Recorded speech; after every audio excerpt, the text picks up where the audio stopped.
What is going on, everyone? Welcome on into Sports Talk with Brodes. This morning, it's going to be a little bit of a quick hitter, if you will, because, well, the Phillies play their third game against the Rockies late afternoon, and I'm getting this up in the morning. So for shelf life purposes, I'll just give you my quick thoughts on what we had last night in Colorado. The Phillies do win 7-5, and Rhys Hoskins, well, he was the player of the game. He took over. You saw him hit the ball out of the park twice. And the beauty thing about where Rhys Hoskins is right now, he's not trying to pull the baseball. He's taking what the pitchers are giving him. He's going out and getting it too, where it's like, here's a pitch on the outside. I'm going to go out and get that pitch. I'm going to make it my own. So Rhys Hoskins is, utilizing all of the ballpark. He's not trying to just pull everything. When you try and pull, what do? You get yourself into trouble. Take what is given to you, and you can see that the power is there. He did help out a teammate big time because what Roman Quinn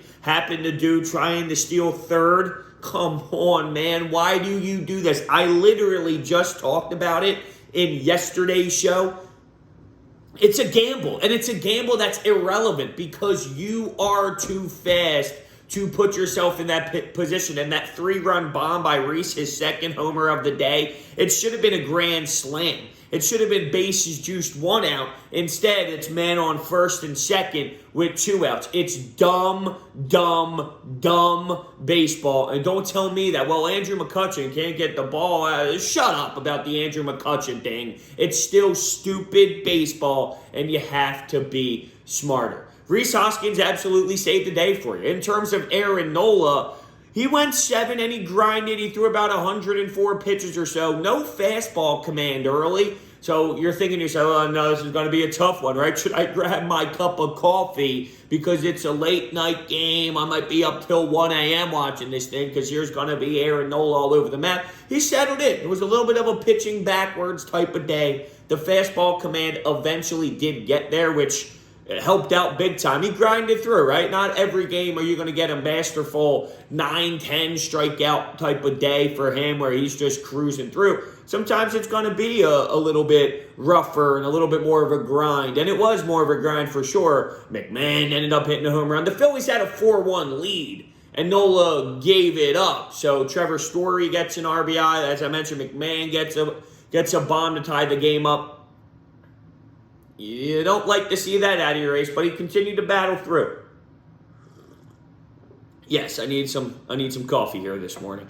So where this game for the Phillies to get that 4-1 lead though, Rhys put together a nice beauty, and Senzatella was pissed. You could tell with Buckner behind the dish, he was not happy, and I think that's somewhat snowballed out of control. Where Senzatella's putting his hands up, and he's showing up Buckner. So during that at-bat with Rhys Hoskins, where there were strikes that were not called, and let's be clear here, Buckner was pathetic. He missed a lot of spots. How many times did you hear Ruben Amaro Jr. and McCarthy discuss how, well, that's a strike, but we'll take it? It was all night long. So I understand why Senzatella was not happy. The thing is, he was pitching and throwing pitches out of frustration towards the blue behind the dish, and that somewhat really helped Rhys Hoskins benefit. But hey, if you're going to make a mistake, if you're going to allow your emotions to get the best of you, which you did, Senzatella, well, Rhys Hoskins is going to let it fly, and he's going to crush a pitch. And from there, Didi gets an RBI. Bohm had a sac fly, and that's somewhat how the Phillies got their 4-1 lead in that third inning. Brogdon came in the 8th, and it was, it was, I wanted to see him bounce back. What was he going to do after the performance that he had the last time he was on the mound, where he was just getting crucified, allowed 6 runs, 2 3-run bombs?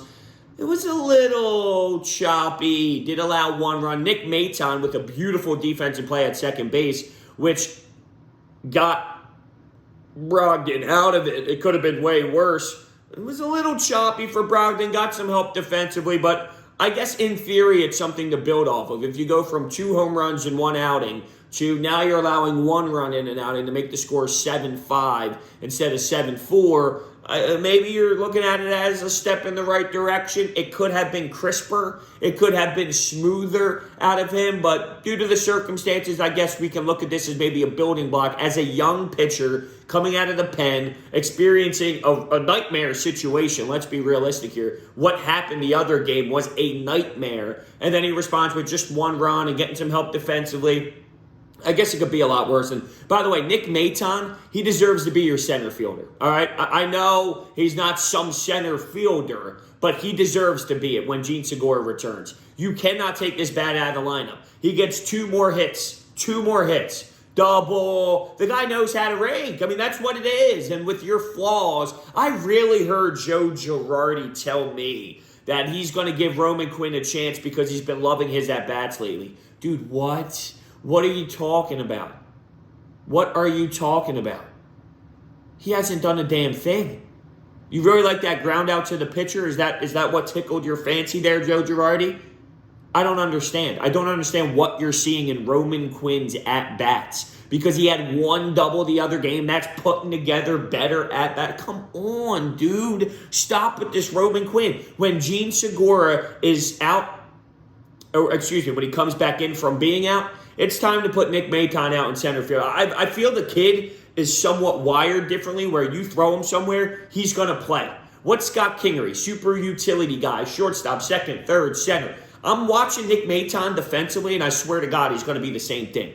I think he's going to be better than what you're getting out of Quinn, what you're getting out of Mickey Moniak out there. It's not as if they're providing you this most electric defense ever. And don't give me what Mickey Moniak has done with some of these diving catches. The reasons why he has to do these diving catches is because he doesn't know how to read the baseball off the bat. So because of his major flaw, he makes up for it for this crazy outstanding catch. No. It's because he doesn't know what he's doing out there. And if Nick Maton doesn't know what he's doing, I'll at least take the offensive production over the trash that we're getting out of these 2 other kids that just are not getting it done. So Hector Neris came in. Hector the Protector got the job done. I can't believe that, nice and smooth. It doesn't matter that there's a man on third base or not. Nice and smooth, am I right?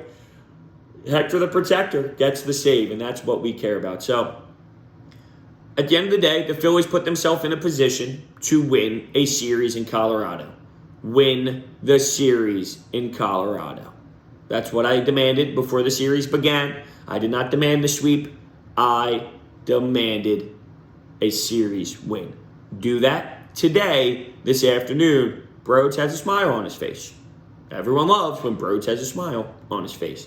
Thank you all so much for listening to this little quick hit. And I'll catch you guys after the Phillies game later on tonight for a legit post-game show. Thank you all so much.